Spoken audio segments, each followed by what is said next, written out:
Hello and welcome. This is Dr. Anil Joshi welcomes you to my series. Now today's topic is radiation physics and production of X-ray. The topic is slightly lengthy and it will take a long time. For the convenience, it is divided into part 1 and part 2. Now initially we are going to start with part 1. Hello and welcome. I'm Dr. Anil Joshi. Welcome you to my series of lecture that is Learn Radiology from Dr. Anil Joshi. Today's lecture topic is radiation physics and production of X-rays. Obviously, the topic is theoretical and there are a lot of material which is borrowed from the net as a free download. Since it is a physics material, it's a fixed thing. Most of the material which we have collected is royalty free and free of any royalties, or they are free downloads. Now here we go to the main topic after the disclaimers. The purpose of this video is purely meant for those who are learning radiology and want to know physics of X-ray, as well as those boys who are having MIT courses and aspiring to be a technician. So this topic is targeted at them, and the depth of knowledge is selected accordingly. Now we'll go to radiation physics, that is the first production of X-rays. Now the basic of all these things are the atoms. Now atoms are electrically neutral. Why they are neutral is, though they have got both positive as well as negative charge, their charge is balanced. Now how it is, that is, they are charged with the negative particle, they are called as electron. They are also constituted by the positively charged particles, they are called as protons. And the third are the neutrons, which do not have any positive neither a negative charge. The nucleus is formed by the neutrons and protons, and the electrons rotate around them. Now, electrostatic forces are attraction between protons and the electron, since they carry a positive and a negative charge. Now there is a centrifugal force which pulls electrons away from the nucleus. Now we see here a equation. Now balance between the electrostatic force and centrifugal force keeps electrons in orbit around the nucleus. As you are seeing, there is a positively charged as well as negatively charged particle, but they are balanced. Now who keeps them binding, or what is the binding energy? Why they are stable is because of the amount of energy required to remove the electrons from its orbit. They have got a binding force by which they are bound together, and if they need to be removed from the orbit, a energy is required. Now the amount of energy required to remove electron from an orbit is equal to electrostatic forces. Now it depends on the atomic number of the proton, that is written as Z. Now what is electromagnetic radiation?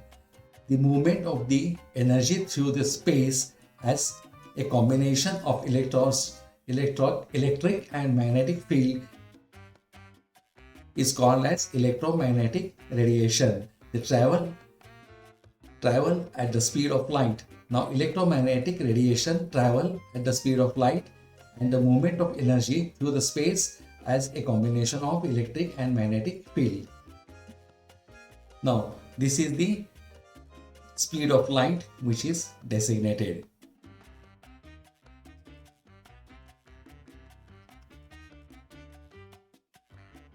Now which are the electromagnetic radiations? X-ray, gamma ray, microwave, visible light, TV waves and radio waves are the electromagnetic radiations. Now what is energy? Energy is ability to penetrate. So higher the energy is higher the penetration. Now it depends on the wavelength.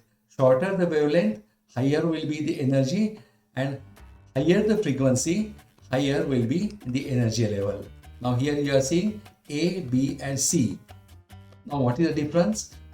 Now A, it has got highest energy since it has got shortest wavelength and highest frequency.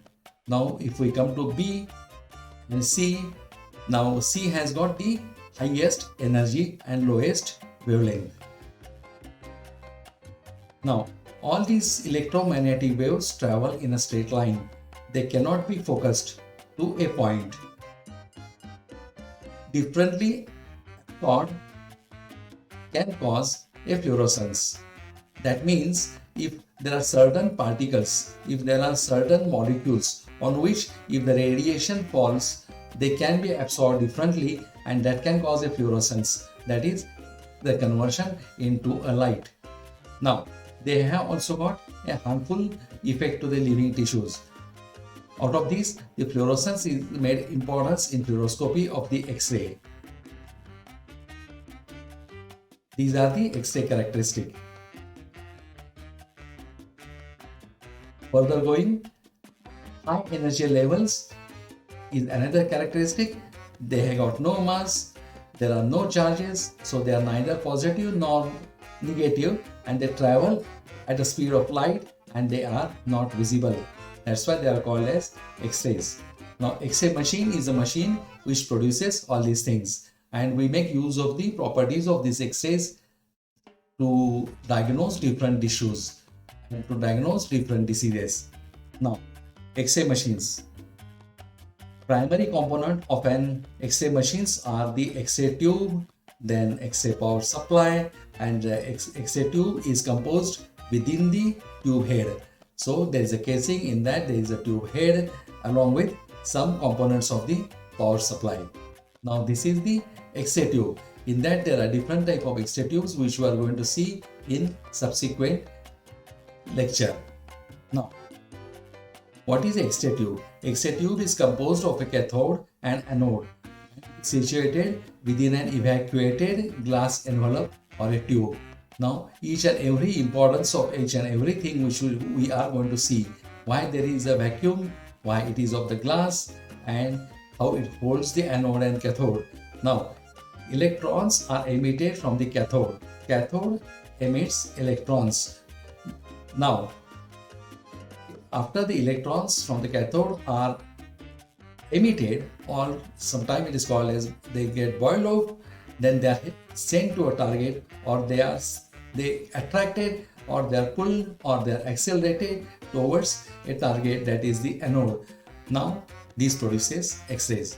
Now X-rays are produced by cathode by boiling electrons, by liberating them, then accelerating them, then they get and hit the cathode, and that emits the X-rays.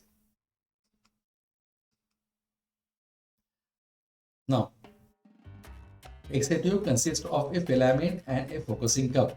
What is a filament? It's a source of electron. Now filament should supply electrons. Coil of a tungsten wire about 2 mm in diameter and 1 cm or less in length is used as a filament. Now this filament role is to supply the electrons. Now when heated to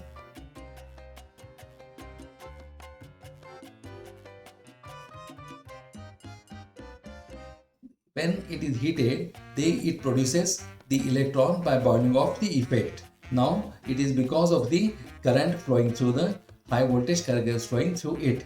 Now it emits the electron at a rate proportional to the temperature of the filament.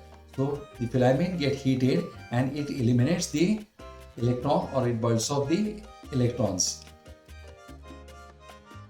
Now X-ray tube has got a focusing tube. Now it's negatively charged concave reflector made of molybdenum. Now molybdenum is used to prepare a focusing cup. Now parabolic, it has got a parabolic shape, electrostatically focused, the electrons into a narrow beam. Now its function is to focus the electrons into a narrow beam so that a sharp image will be produced. It is directed at a small rectangular area on the anode called as a focal spot. So focal spot is the area from where the X-rays are generated. Now electron move in this direction, repelled by the negatively charged cathode. Now cathode boils off the electron and it hits to the anode, which converts it into a X-rays. It has got a focal spot where it is done. Now, attracted by the positively charged anode, now cathode is negative. Now, anode is positive. So, from negative, they are attracted to the positive, and from there, they are converted into the X-rays. Now what X-ray tube has got is the evacuated to prevent collision of the fast moving electrons with the gas molecules, significantly reduces their speed.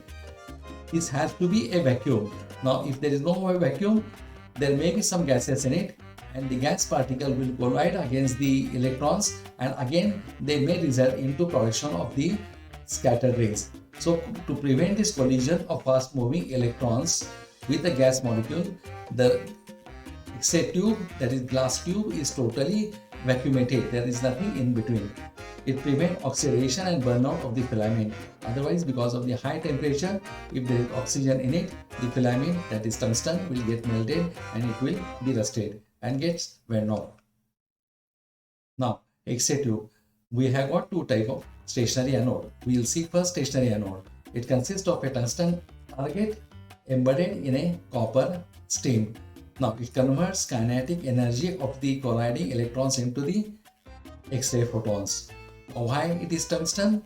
The tungsten is an ideal target material. It has got high atomic number, that is 74. Then high melting point. So because of heat, it doesn't melt. Then it will stand high temperature. Then it has got high thermal conductivity, ready to dissipate the heat, because a lot of heat is going to be produced in the production of X-rays, which needs to be dissipated, that is to be removed from the focal spot. Now it has got low vapor pressure at the working temperature, so that is maintained by the vacuum. Now how a anode looks like. Now it is a stationary anode. It has got a focal spot, you are seeing it, that is of conducting material, and it is surrounded also by the copper. Why copper? Is because it is the best conductor and it dissipates heat immediately from the anode. Continuing, stationary anode, that is the copper stain. What we have discussed just now is during the process, more than 99% of the electron kinetic energy is converted into heat. So when the X-ray production takes place, there are two things that can occur. One thing is certain electrons will get converted into a X-ray and remaining will produce heat effect. Now this effect is around 99%. So only 1% of it is effective in in producing the X-rays. Then it readily dissipated this heat by the good conductors. Now unless we use a good conductor, the heat that is going to be accumulated here will not be dissipated. Additionally, insulating oil is used in certain tubes again to dissipate the heat production. Now, the insulating oil is between the glass envelope and the housing of the tube and it carries heat away from the copper stain.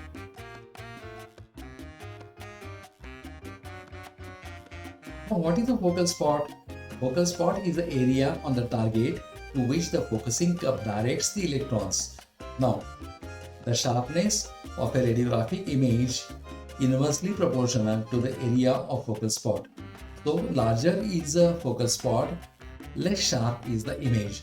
Or in other words, if we have to get a good quality, sharp image, the focal spot has to be as small, as sharp as possible. Now, heat generation per unit in the target area increases the area of focal spot. Now, therefore, we have to reduce the heat production. So, heat generator per unit target area increases as per the focal spot decreases. So, which means again the same what I am just now told.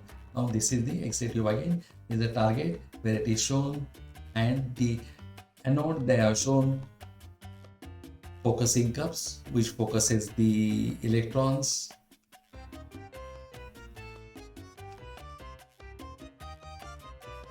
Continuing with the focal spot, to take advantage of a small focal spot while distributing the electrons over a large area of the target is placed at an angle to the electronic beam. So if it is placed at a 45 degrees angulation, it will get narrowed. We are going to see it by the means of a illustration over the diagram. This angle is called as the angle of incineration, which is around 20 degrees.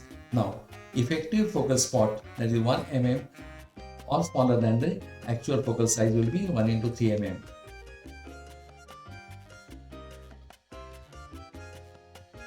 Now let us go to the rotating anode. Till now we have seen a stationary anode. The heat dissipation is required. Now a stationary anode has got limitation. Now that is overcome with the help of rotating anode when we are going to use the higher capacity tubes, when the heat is also going to be produced in more quantity. Now, instant target is in the form of a beveled disc. A small disc is there on which the tungsten is embedded. It rotates with the tube is in operation. So once we want to take the X-ray, first we start the rotation of the anode. So once the rotation goes to the peak of the rotation, then only the X-rays hit on that. So that while the X-rays are being hit, the different surface of the anode comes into contact. Now let's see with the illustration, same thing. Now, strike successive areas of the target when it is rotating are the different when it comes in the contact. Widening of the focal spot by an amount corresponding to the circumstance of the beveled disc. This is what is achieved. Now, distributing the heat over the extended area. Now, since the anode is rotating at a particular time, a different area comes in contact. So, since it is moving, different area comes in the contact, heat dissipation will be in more effective way. This is shown in this diagram. You can see it.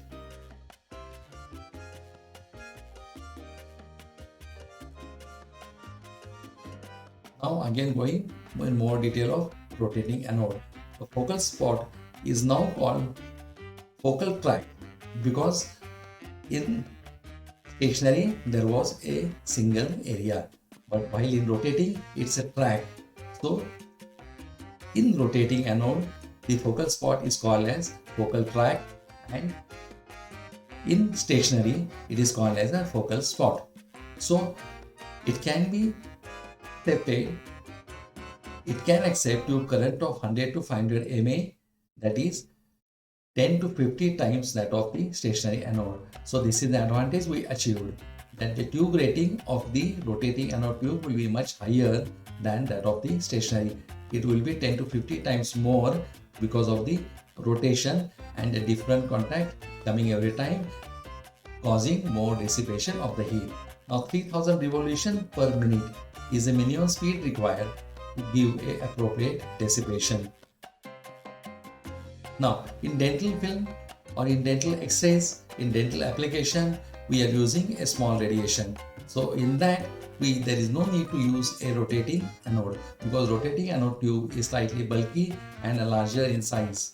So it is not used in intraoral dental machines since they need a small machine which can be maneuvered, and the X-rays they take is of limited kV and ms.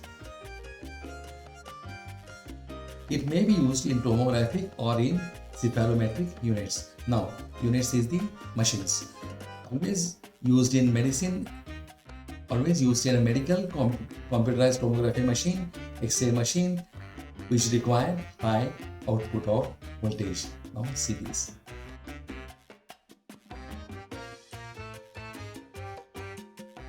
Now again we are continuing with rotating anode. Now here you can see we are applying high voltage from here. So this is a high voltage required. This high voltage goes here. It goes to the cathode. So this is a cathode. What cathode does is, when the voltage is applied, it gets heated and it emits the electrons, or it is called as a boiling of the electrons. Now why this glass casing is given? It is to hold this equipment, number one, and number two, it is evacuated so that when these electrons are moving, they will not collide with the gas particles. Now the potential difference is applied between the cathode and the anode. So the speed of the electron will be accelerated.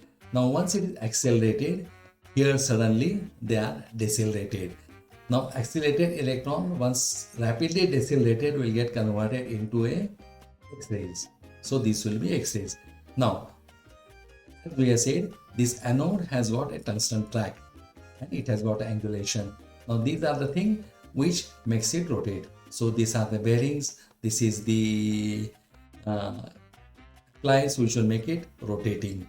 Now as far as this part is concerned, its role is to keep the tungsten anode rotating and to bring different part here in contact with the bombarded electrons. Now the X-rays are produced here, which comes out. Now 99% of the process here is a production of heat and only 1% is a production of X-rays. This is to be kept in mind.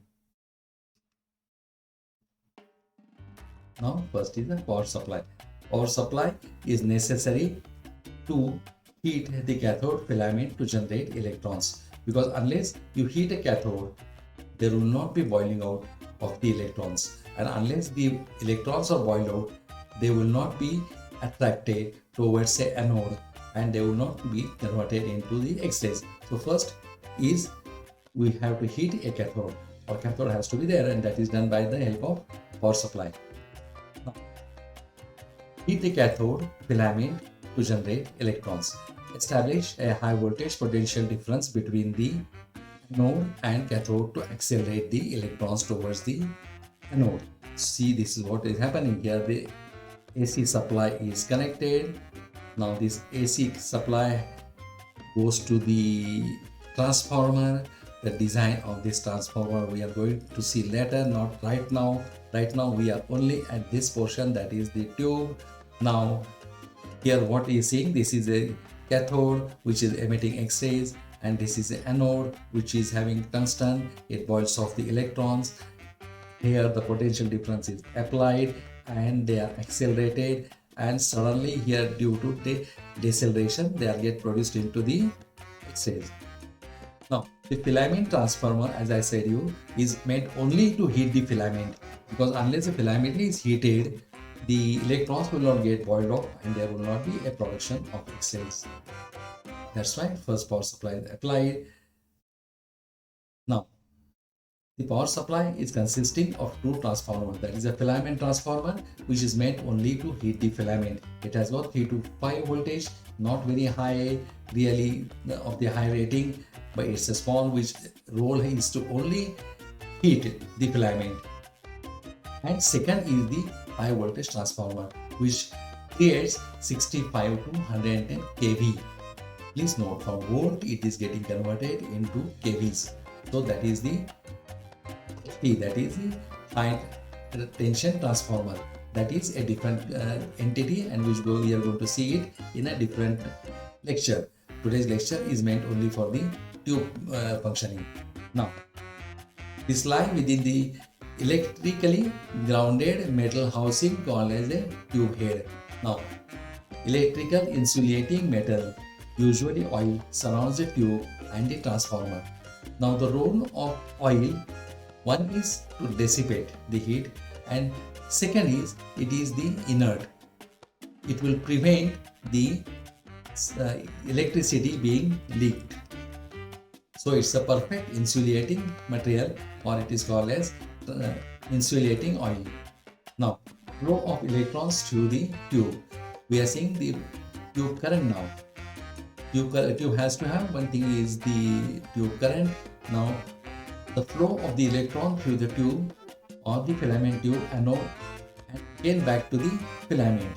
Now, this is the role of a first, that is the tube. Now is a transformer. A transformer is a device used to either step up or step down the voltage. Now designing of transformer as per the primary and the secondary differs, and that gives a step up or step down transformer, which is again going to be seen when we are going to see the designing of transformers. Now it has got two coils, primary and secondary. X-ray production is in two circuits are used, filaments are used of the high voltage. Now this is shown here.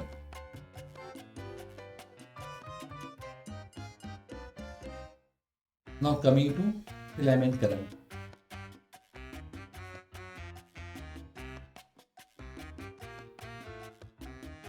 Now coming to a power supply, that is the filament circuit. It reduces the voltage about 10 volts, regulatory by the filament current or control, that is MA selector. So MA and kV are the two essential facts when we do a radiography.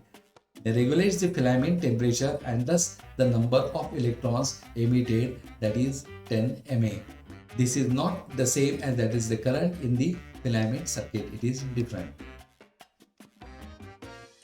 Now tube voltage. Tube voltage is regulated by auto transformer. High voltage is required between the anode and the cathode, gives electrons sufficient energy to generate the X-rays. Then kilovoltage peak kVp selector is adjusted from the auto transformer as per the need of a radiography. The booster peak voltage of the incoming line current, that is 110 to 220, different depends on the different countries and different machines. The input can be either 110 or 220 volts. In here we are using of 220 volts, that is converted into 60 kV to 100 kV. Now this energy 60 kV to 100 kV is sufficient energy to generate X-rays and to radiograph a different part.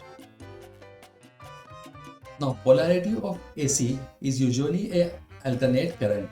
So does the polarity of the X-ray tube at the same frequency. So the X-ray is produced when filament is negative and the target is positive. As we are seeing, it has to travel with a speed to the anode from cathode. So there has to be a charge difference of negative and positive to get attracted to it. So in alternate current, when their polarity changes, what it says is when the polarity of AC current alternates, so does the polarity of the X-ray tube. So in that case, X-rays are produced when only filament is negative and target is positive. In this, the other half, there is no production of X-ray. That is, in the wave, there are only half the wave is going to be utilized to produce the X-rays. This half of the cycle is called as inverse voltage or the reverse bias. So this is to be important and kept in mind when we are going to see rectification, that is full wave and half rectification. Also, X-rays production is maximum at the peak voltage in the form of pulses. So 60 pulses of X-rays are generated each second, each having a duration of 1 by 120 seconds. It limits the X-ray production to the half of the AC cycle and is called as half rectified or half wave rectification.